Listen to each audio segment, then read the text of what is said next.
You need to hear this if you're someone searching for hope in the darkest storms.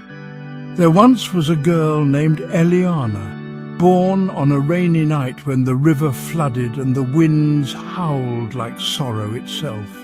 Even the midwife said, "This child, she has been born under a weeping sky."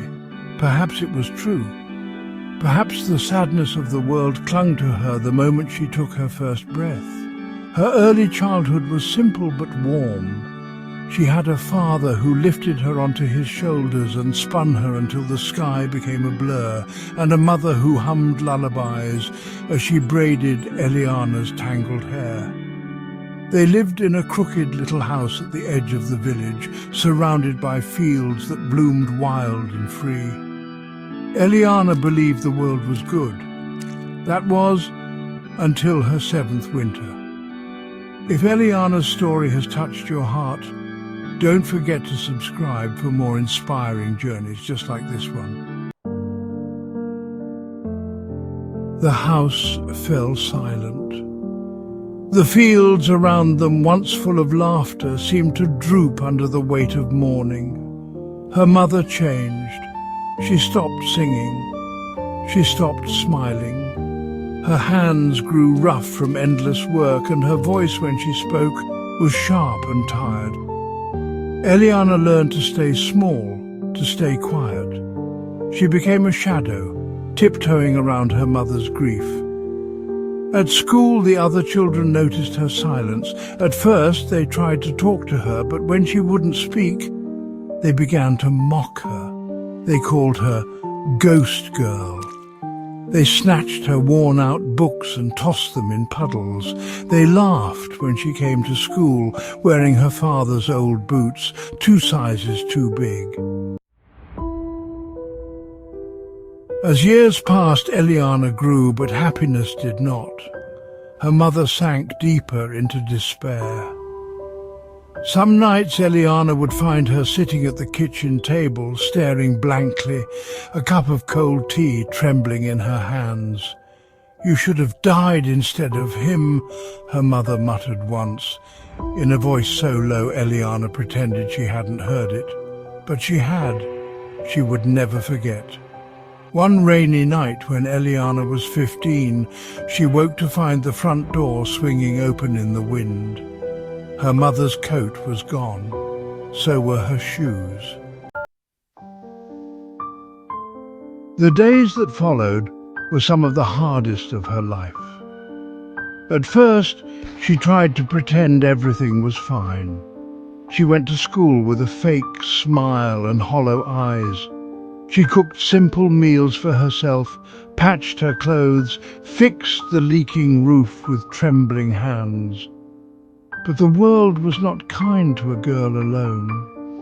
Money ran out. The cupboards emptied. The cold crept into the walls of the house and into her bones. She worked where she could, scrubbing floors at the inn, washing dishes at the bakery, carrying heavy baskets for old women at the market. They paid her in coins so small they could barely buy a loaf of bread. Some nights, she went to bed with an empty stomach, wrapping herself in all the blankets she could find, whispering lullabies to herself. "Just one more day," she would whisper.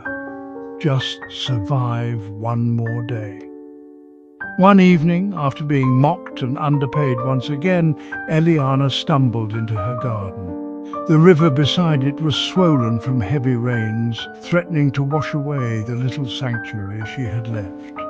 She collapsed under the willow tree, burying her face in the cold earth. And for the first time since she was a child, she cried.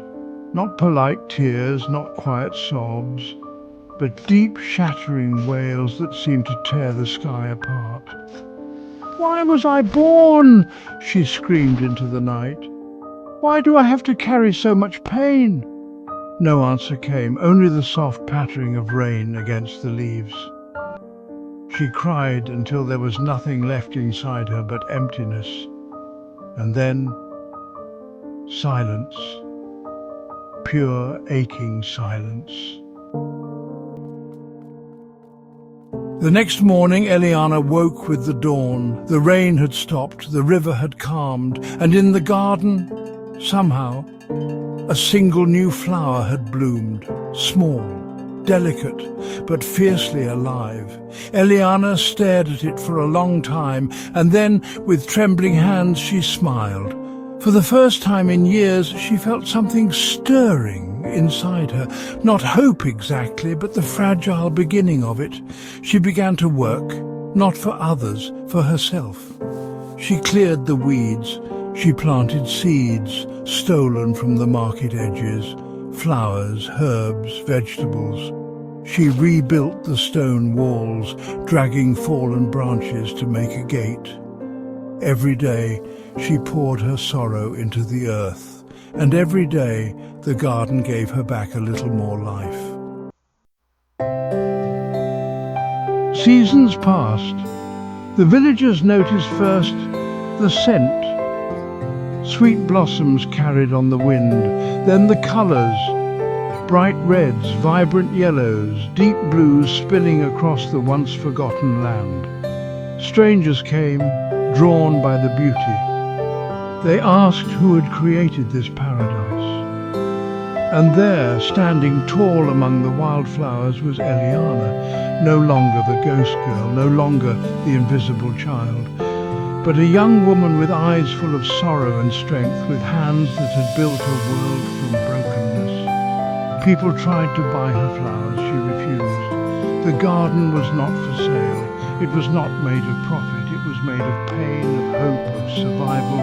It was hers, and through it she had learned that even sorrow can grow into beauty, that even the loneliest heart can find a way to bloom.